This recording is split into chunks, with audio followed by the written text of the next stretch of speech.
Well, hey, Amy, welcome to the show. Thanks so much for having me. I've been looking forward to this. Well, I have too, because I have heard an endless barrage from Michael Hyatt about how amazing you are and how just incredibly caring and kind you are, how successful you've been in the business place. And I'm excited to kind of, dive into your story and learn some of the cool stuff you're up to. Well, I absolutely love Michael Hyatt. So any friend of his is a friend of mine. So Justin, thanks again for having me. Yeah, so you're in Nashville, right? Where it's kind of like the new Mecca where a lot of people are moving to. And so that's really exciting. Yeah. And hang on just a quick second. Hey, Landon, I'm recording a podcast. Can you lock it? Lock it on that side? Thank you. Oh, that's funny. So I've got So my cute. niece and nephew over. Well, you were celebrating a very birthday. patient with them. So that was very sweet. Well, hey, it's life, and sometimes it happens, and whatever. True. It's just a podcast, and we can edit anything out. Yes. So I don't know where we are, but I'll say. So you're in Nashville, which it seems like everyone's either moving to Austin or Nashville right now. And what's that like living there with, the boom of entrepreneurs and the boom of investors and just really cool people coming into town? It has been incredible. So I am born and raised in Southern California, went to school in Santa Barbara. So I haven't ventured too far from where I was raised until 2.5 years ago when my husband, kind of like everyone else during COVID, had the idea of let's make a big change. So I said yes. He moved me here in the dead of winter. And I thought, what have I gotten myself into? But over the last 2.5 years, I have fallen in love with it. The creativity here is incredible. The entrepreneurial minds is my favorite. I'm way more social here than I was in California, which is kind of weird because California is a great place for entrepreneurs. But secretly, and you will understand this as an investor, I really was wanting to move here partly because of the tax freedom that I have here versus in California. That changed everything for me. I wasn't just chasing the dollar, but it did make a really big difference for our lifestyle and the amount of time I invest in my work. And so that was also one of the reasons why we were really thinking this might work. Well, one thing that we were talking about off air that I'd love to just capture for our audience here is how your husband is a fireman. He retired from being a fireman. By the way, awesome that he's doing great things in the world, helping protect people. But in the taxes, like the tax savings alone, they were enough to retire your husband, right? Yes. I mean, the sad thing is I'm an online entrepreneur and I teach people how to create digital courses and make money online.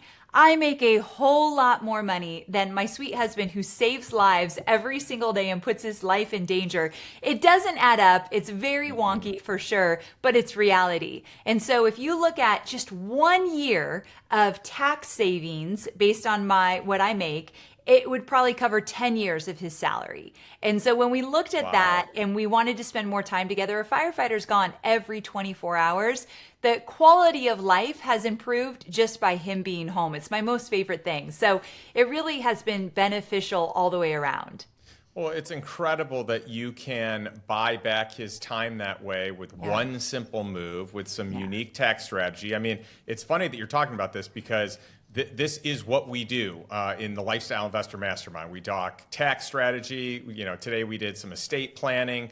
Last week we did some tax strategy. And the goal here is a lot of people are always focused on, hey, I want to do this investment. I want to make money. I want to do these things. But what most people don't realize is the largest return you're ever going to make is on getting your tax strategy in order, because you can save way more money on taxes the right way and being proactive, not reactive, than virtually any single investment you're ever going to make over the course of your lifetime. I think that's incredible. What you do, it's like you're speaking my language. I've got to look into what you do because I want more of that. But just being smart on that tax strategy right there could save you so much money. I'm proof of that. So diving into it even more and learning what you know, I want some of that. So I'm sold. I love it. I love it. We'll have to talk more about it Yes. for sure. So this is really funny. you went to school in Santa Barbara. I'm literally leaving tomorrow morning for a trip to Santa Barbara. I'm spending the day tomorrow in Santa Barbara, and then I'm going to Ojai at the Ojai Valley Inn for the weekend. Okay, so you're living the life. Everything about Santa Barbara, Ojai, Montecito, it's just beautiful and relaxing. You're going to love it. But yeah, I didn't go too far from Southern California to go to college, but it's a beautiful place. Oh, I love it. Well, I'm hanging out with a bunch of my entrepreneurial friends. Tomorrow, I'm hanging out with Tom Patterson, who started the company Tommy John's, the underwear and T-shirt company. So we're going to be getting some time, having some fine wine, some good food in Santa Barbara, and then heading over for some world-class spa treatment at the Ojai Valley Inn. That's the beautiful thing about being an entrepreneur. So let's see, today, the day we're recording is a Tuesday. So on a Wednesday, you're taking this time, you're going to a spa, you're enjoying time with your entrepreneurial friends. That's the kind of stuff you need to make time for, because I got into entrepreneurship for the freedom. I literally left my last corporate job because I wanted to work when I wanted, where I wanted, how I wanted, and I didn't want to be on someone else's time or someone else's dime. And just your example right there, you don't do that every week. You don't do it all the time, but you make time for that. And I believe that there's no use in being an entrepreneur if you don't make time for the things outside of work that bring you joy.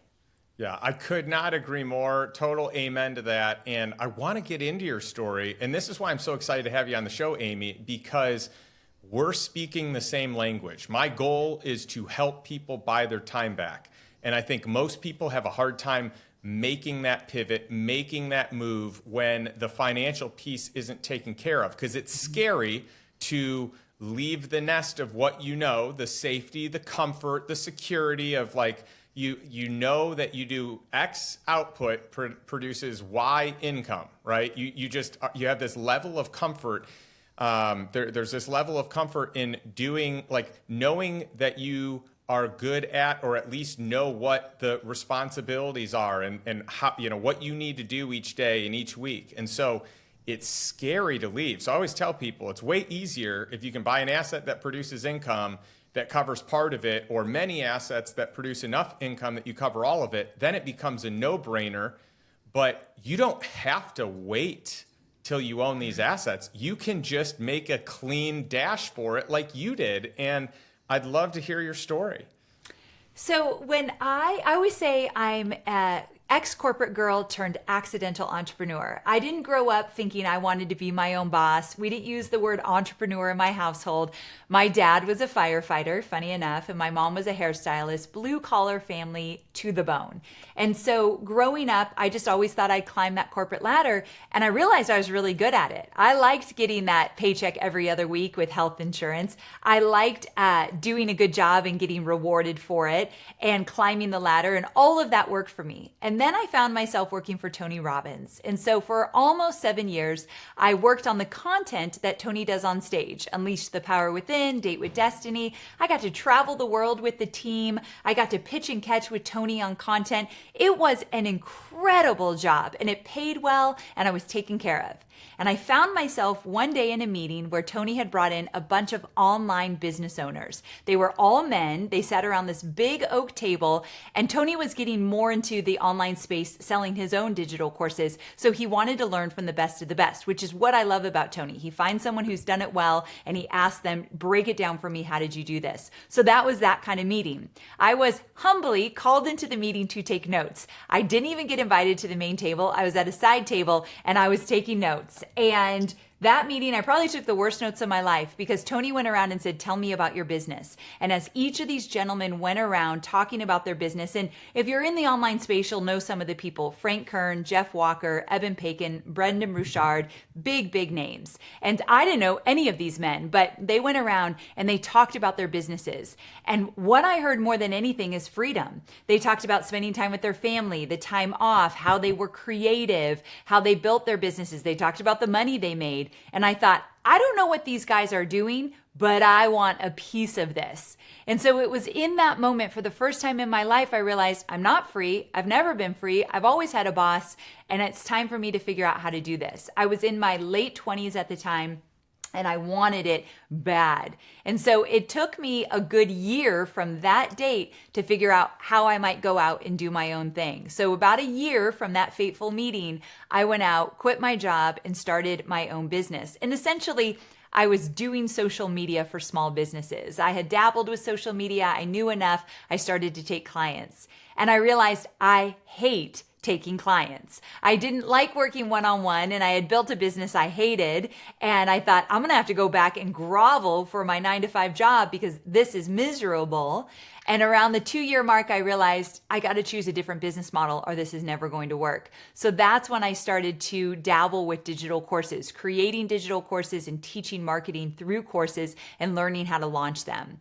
Fast forward 14 years and that has become my bread and butter. I did it so well that people started saying, teach me how you're doing this. How are you making this work? So now what I do, the way I make money is I teach people how to take their knowledge, know-how, and skill set and turn that into a digital course. And with that comes list building, audience building, email marketing, social media. A lot of that is tied into it. But at the end of the day, I help people create more freedom because when you have a digital course, you're not tied to doing it a certain way every single day. Well, that is just a brilliant story and a brilliant pivot that you were able to make. And talk about a defining moment at, the table of a boardroom meeting that you kind of weren't supposed to be at, but were privy to. You're a fly on a wall. This is, by the way, why I love podcasting is because I love these conversations. I love you and I getting a chance to get to know each other. But I think it's so fun for others to kind of tune in. I love being on a fly on the wall of so many other people's podcasts, and you just get to learn so much. You glean this wisdom from people that have done it. So you don't have to trial and error it. You can just kind of copy people that have a model or a program that works. But I've got to commend you because you left the 9-to-5, and yes, it took you a year, but most people, they never do it. Yeah. And you did it, but you did it without a parachute. I mean, it was, you got to make it work or you're going back to the 9-to-5. And then you did make it work, but you didn't like it. And instead of continuing to do it like most people do and hating it and shifting from owning a business to a business owning you, you said, no, I'm going to just do this differently. I need to get into a different business. I need to, this isn't working for me. So I just want to honor you in that because most people never take the first step. You took the first step, then you took the second step, and then you scaled what is one of the most successful businesses and brands in the online content building space. Well, thank you for that. It's definitely been a crazy wild ride. I've made so many mistakes along the way. And I recently, back in February, I launched my very first book. It's called 2 Weeks Notice. And I wrote the book. It's all about how to quit your job, make more money, work where you want, and change the world. And the whole point was I did this because I wanted something different. And a lot of people, what you exactly just said, most people won't do it. They'll get too scared. It's too risky. What will people think of me if I leave behind this secure job and venture out on my own when I have no proof that it will work? And the book is to help people have a runway of how to do this step by step. And then once you're out on your own, how do you make that work? So it was so scary for me and so rocky in the beginning that I thought I'd love to take some of that away from people, those challenges, and make it a little bit of a smoother ride. So so that's why I wrote the book. Well, I'd love to get into some of these steps, especially just even step one, because I've been guilty of this. And I know a lot of my friends have been guilty of this, where you become a slave to the business you've built. You become a slave to the money you make or the lifestyle that you've become accustomed to, or to the comfort of the that you're in the know of what a job entails and who your coworkers are and who your boss is and how you need to show up.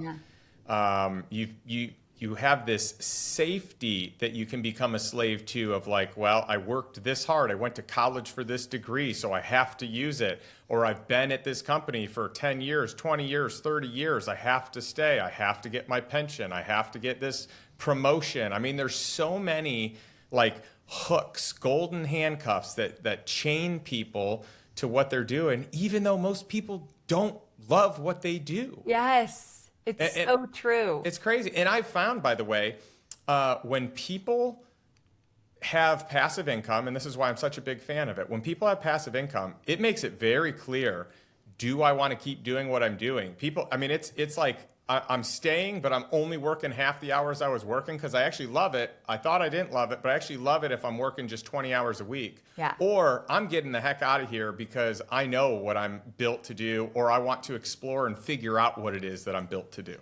It's so true. And you hit it on the head when you said that we become a slave to what we know and what is comfortable to us, that we're too scared to step outside of that because what if it doesn't work? And the first step that I teach my students is you have to get really clear on what you want. And in order to leave a comfortable, regular paycheck job and go out into the unknown, you have to value something more than you value security. And that's a really hard thing to do. Coming from a girl who grew up with two blue-collar parents, security was everything. Hustling to make it count, make the dollar work, that was all I knew. So security was everything to me. But then in that meeting, something just, a light bulb turned on and I realized there's a whole other world out there that I had no idea.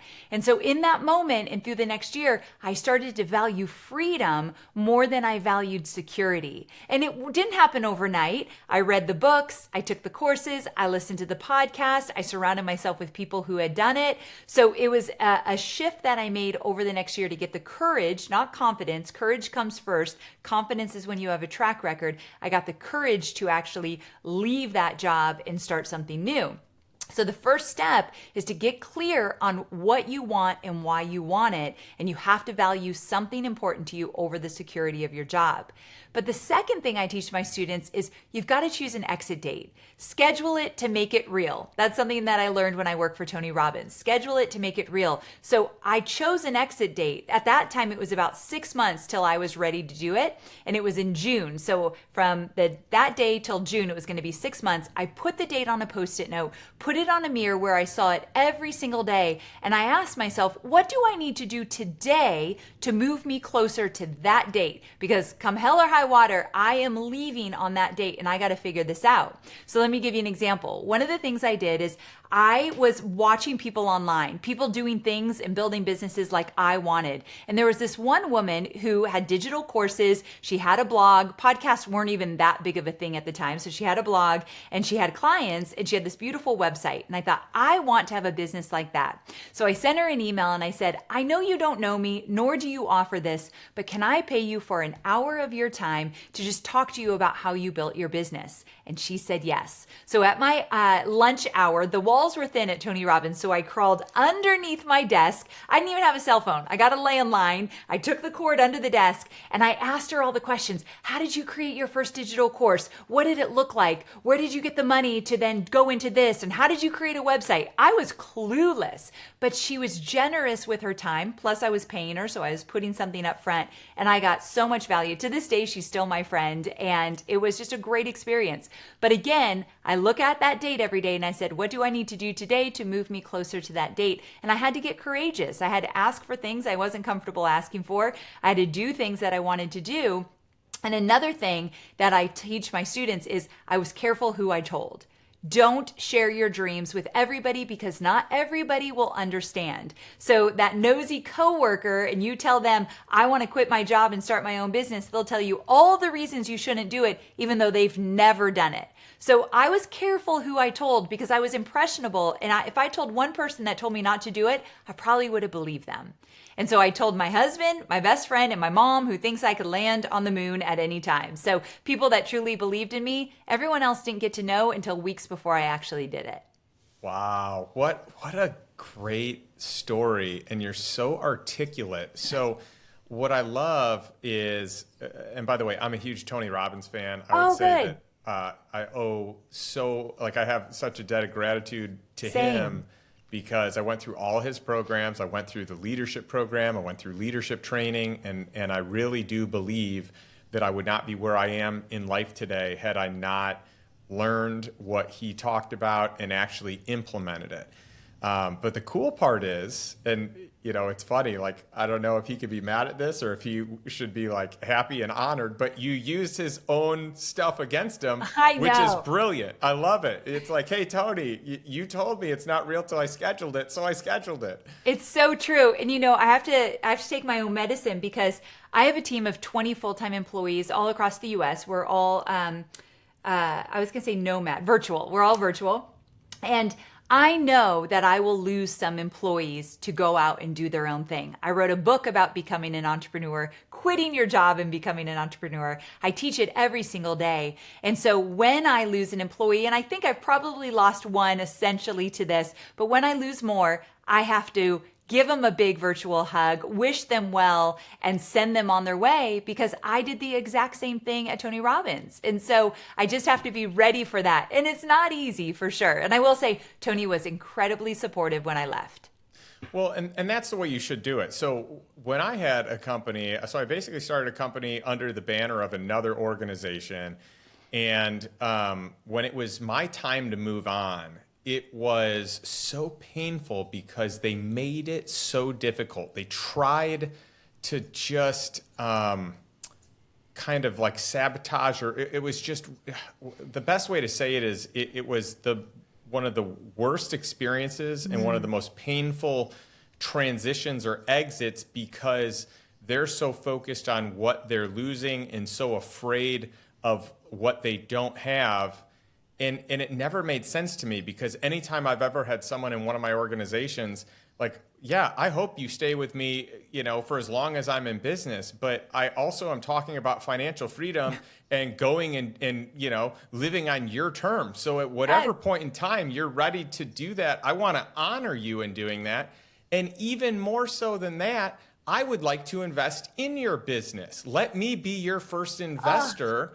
And let me help you build it, and then we can both celebrate, that success. And I think more people, more companies, more, corporate oversight that's what should be happening. Like, think about the success that can happen on both sides of the equation. Both parties are winning when that's the strategy, and it's not a scarcity mindset of I'm losing this person. Oh, they may recruit these people away, but rather, how can I support them? How can I help them build their business? How can I have a piece of equity in this thing and partner with them and do stuff together and funnel traffic back and forth and maybe even funnel like great executives or employees back and forth?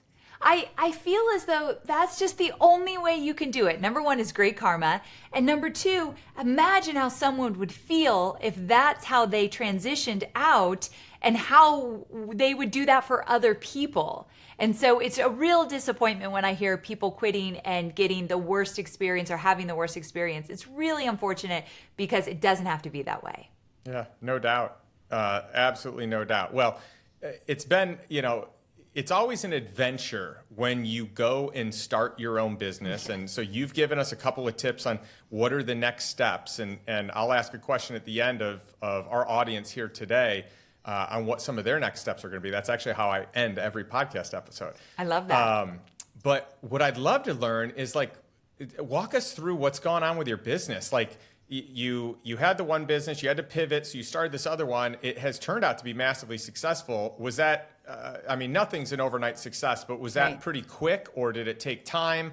Whatever you're willing to share, I'd be curious, what was the growth from one year to the next? And, was this small revenue to big revenue? Was this 1 year to the next? Totally night and day different businesses? I love this question. So I went out on my own, and that first year really struggled to figure out if this is what I wanted to do, but I made just as enough to cover my salary for my last year at Tony Robbins. And I thought I was winning. I think it was like $160,000. I'm like, I did this. So I felt really good about that. The second year, I was really struggling because I didn't want to do the one-on-one work. And I started to not work with clients. And I tried my first digital course. It was a huge failure. I made $267 when I thought I was going to make $100,000. You look online, no. it looks like everyone's doing great. And so I didn't know what I was doing. And I cried for an entire week. I thought I'd have to go grovel back for my job. It was a rough time. But I made less money my second year in business than I did my first. And that really scared me. And that's when I started to say, I've got to figure out this digital course thing. I know this is what I want to do, and started to change the business model. So by year 4, I had hit $1 million. And so $1 million in revenue by year 4. And that's when I realized, okay, this is starting to work. So the first 2 years were pretty rough. This third year, I started to do really well. Actually, I made $950,000. So I didn't quite hit that $1 million mark, which is often a big goal of entrepreneurs in the online space, but I was close enough. But $1 million, that's going to be life-changing money, because even with a horrible profit margin, you're still making more than you are making at Tony Robbins. Yes, exactly. It's so very true. And in the online space, when you create digital courses, your profit margin should be really strong. For years and years, mine has been 45%, Wow. Sometimes a little higher. I've started to experiment and take more risks and build a bigger team. So it's come down a little bit, but still, I always want to be 35%, 45% or better is usually my goal. So my profit margin, I really care about that. Also, I don't want to be teaching something that I can't do. And I don't want to be teaching something where I'm like, don't worry about the expenses. It's a big conversation we have in my community. And so if you fast forward, so it took about 4 years to almost hit that $1 million mark. By year 5, we were multi-million, and it did really well. I took a business partner. I talk about this in my book. It's something I don't want anybody to know, but I had to tell the story. I took a business partner around, I think it was year 4 into year 5. And long story short, someone came to me and said, a friend of mine said, hey, I think I could really help you do XYZ. We were in a mastermind together. He was doing incredible things in his own business. And I'd like to tell you it took months for me to decide, is this something I want to do? Is this a good decision? But this man believed in me. I was still very insecure in my business. And it took me one sleep to decide, yes, I'll let you have 50% of my business. It was wild. It was wild how it all happened.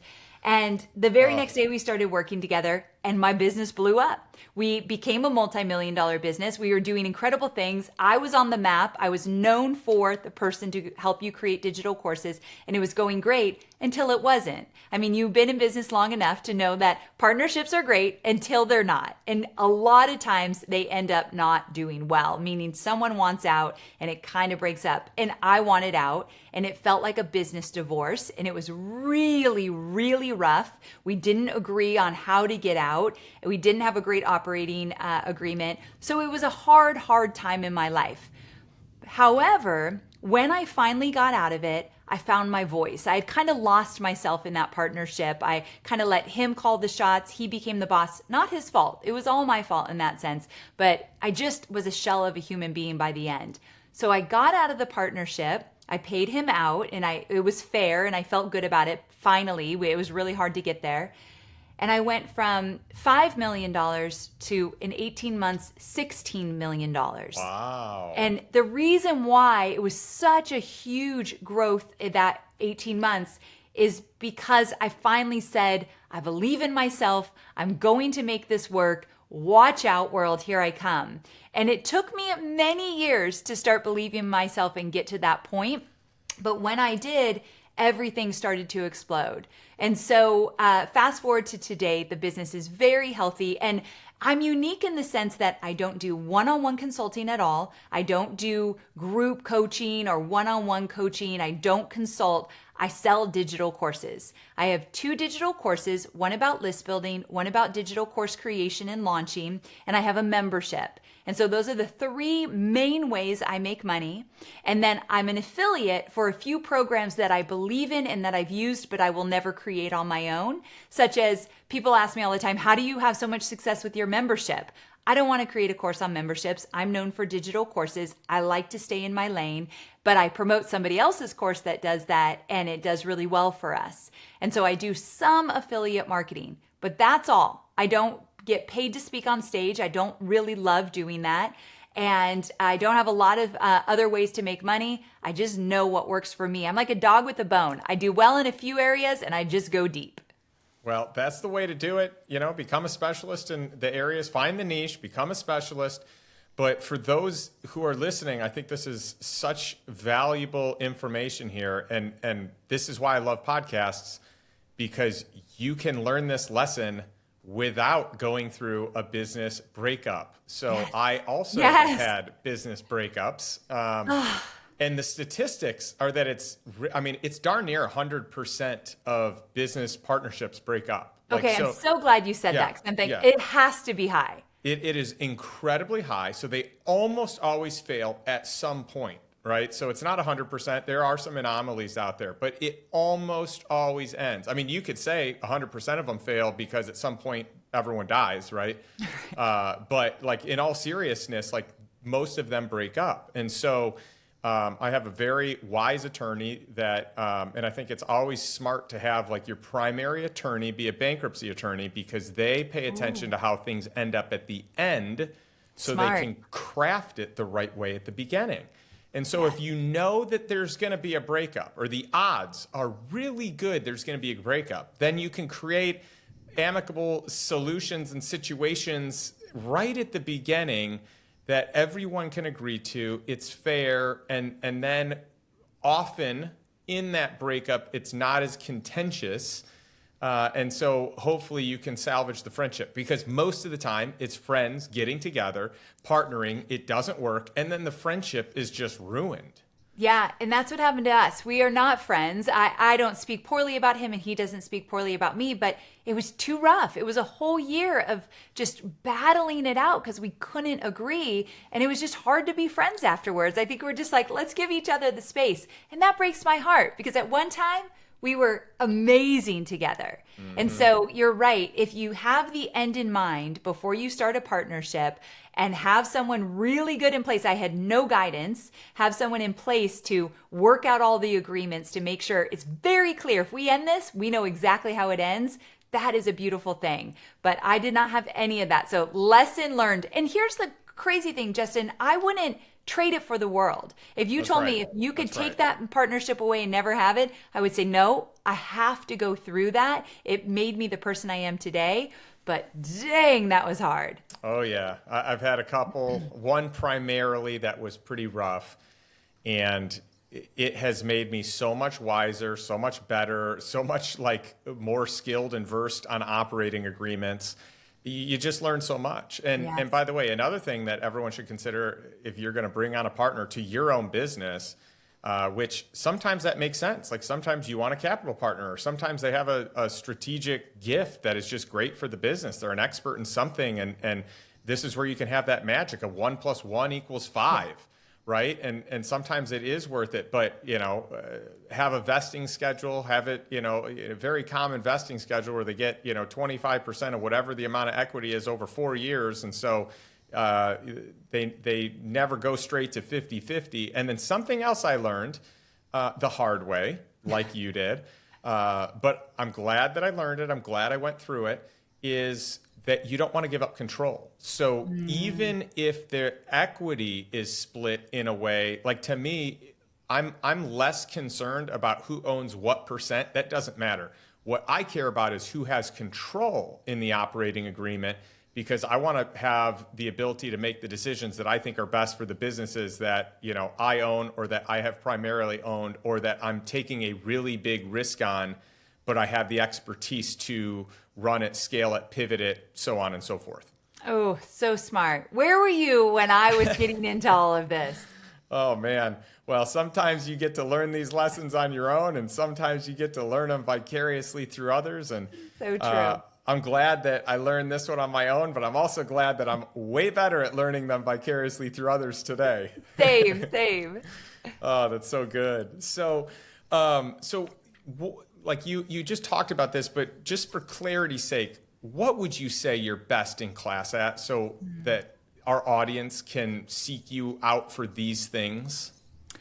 So definitely how to take your knowledge, your know-how, your skill set, and turn that into a profitable digital course. But to get a little bit more specific, I have a unique teaching style. I am step by step by step, and I'm patient with what I teach, because although you might be an expert, for example, one of my students, she's a psychologist. She is smarter than me. She's more educated than I am. She has a thriving business working with patients, but she wanted to create a digital course.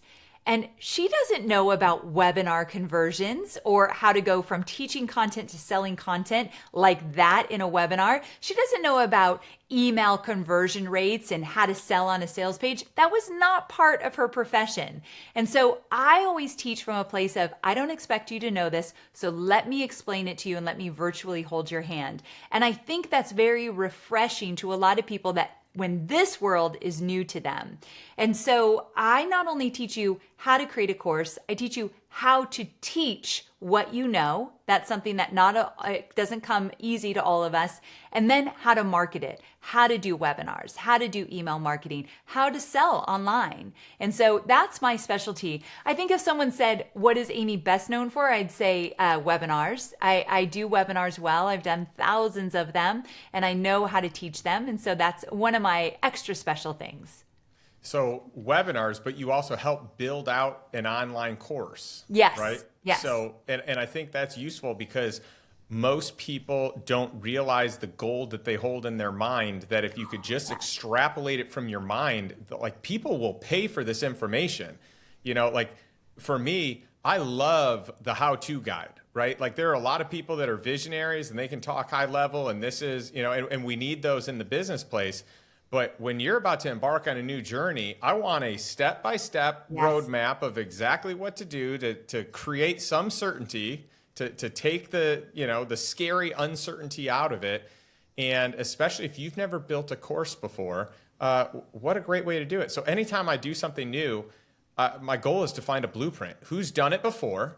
Who's done it with the highest level of success? Who can teach me to do it? Like who can I model? And don't innovate until I've got a proven thing in front of me that someone else has done. And I love that. I learned that initially from Tony Robbins, where he said, never think you have to reinvent the wheel. Those are the slow entrepreneurs that tend to give up because it gets too hard when you're always starting from scratch. Just like what you said, find someone who's done it. Find someone who's willing to show you exactly how they've done it and take you behind the scenes and model what they've done. That's why someone recently said, Amy, do you think digital courses are going to go away now that AI is taking over? We can type in how to create a digital course and AI will spit out a list of how to do it. What you're missing, and I think AI is really valuable in terms of taking a course and then using AI to fast track. So let me give you an example. In one of my modules, I teach how to outline a course from start to finish, how to outline it, how to prune it, how to figure out where you're adding too much or where you're not adding enough, how to really dial it in. And I teach that, and then I say, okay, if you want to use AI to do this, here's the prompt to get it done faster. But what AI won't tell you and what a guide will tell you is, here's where I messed up. Here's the roadblocks that I came up against and how I lost money doing this, and here's exactly how I overcame it. And the mindset shift you need to make when that happens is this. The nitty gritty, getting in there, the gritty stuff that you just won't learn without a human sharing their experiences with you, that's the priceless stuff. So using AI with a guide, an expert, that's where we're going to see fast tracking some of the things that used to be hard for people that now they can get it done a lot quicker. Oh, I love it. This is fantastic. And even just the idea of using AI to A, to create, B, to simplify, C, to outsource. I mean, the list goes on. And it's funny. AI is the new craze right now. And it really is, because I've got a friend of a friend that just sold his business for the largest valuation I've ever heard of in my entire life. This was so fun. I was running a lifestyle investor mastermind event, and I said, all right, everyone, guess what the multiple was of this company selling. And I said, I'm telling you straight up, it's the biggest I've ever heard, and it's based off of revenue. So I'm giving all the hints, right? So, this is a technology play, which most of the time is based off of revenue. Yeah. So Amy, just out of curiosity, what do you think is a massive valuation that this could have gone for?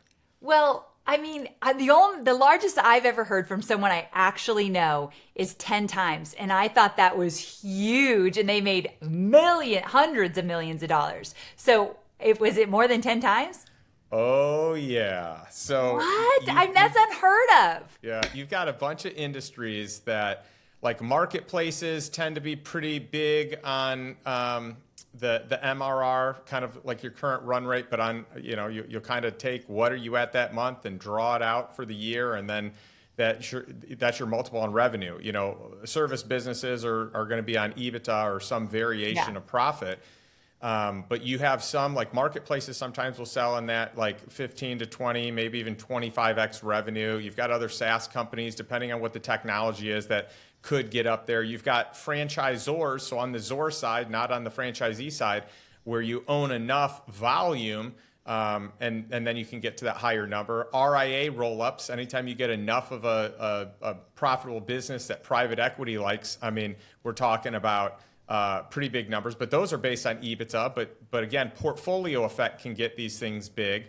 So anyway, it's funny because then I've had friends that have sold their business for 50 times revenue. What?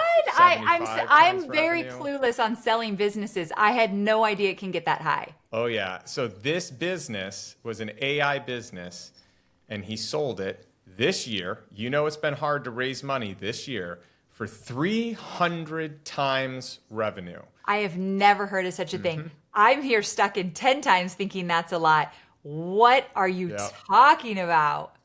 Wow. It's just incredible. So we just had another guy join our mastermind who had a 9-figure exit with a crazy multiple. So for the right business, you can have some pretty amazing valuations, multiples, even in this economic season. But most companies are having a hard time, lots of down rounds, the economy's not doing great. I mean, it still kind of looks like it's doing great, but I think there's a lot on the horizon. But I bring that up because AI is like this new, crazy, popular thing that, it's like it never existed before, and then all of a sudden it just existed like a year ago.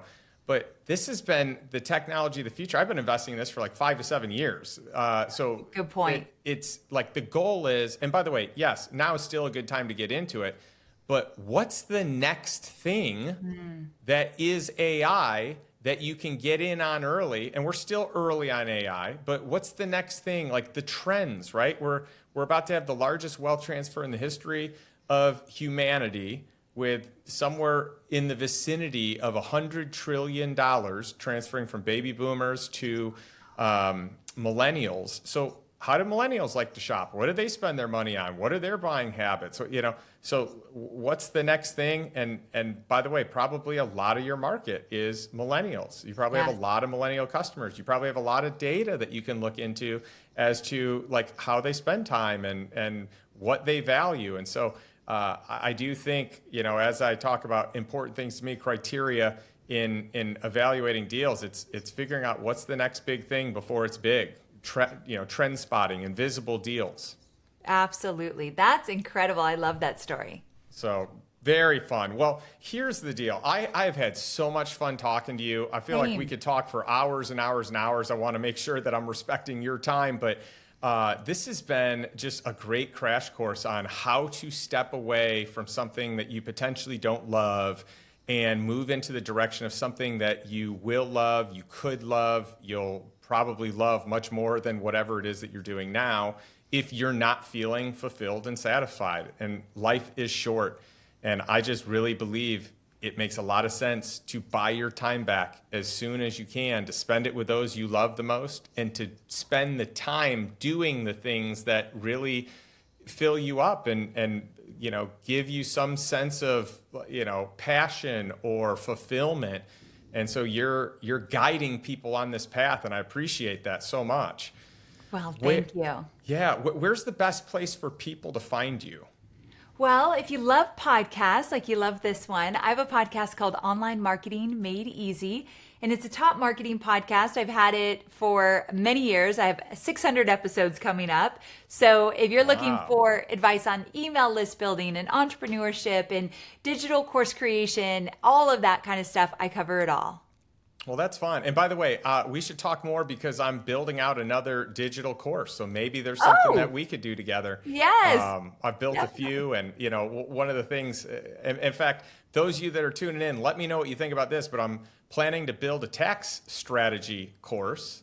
And I'm planning to build a due diligence course. How do you diligence a deal to make sure you're getting into good deals. Ooh, Those so are the next valuable. two.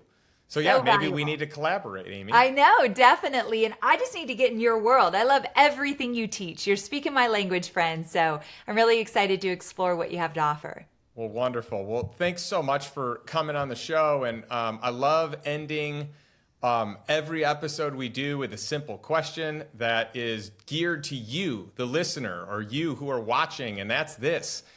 What's one step that you can take today to move towards financial freedom and move towards living a life that you truly desire, one that's on your terms, not someone else's? It's not by default, but rather by design. And what's one thing that you learned from Amy today that you can take to implement into your life and take that first step towards financial freedom? Thanks, and we'll catch you next week.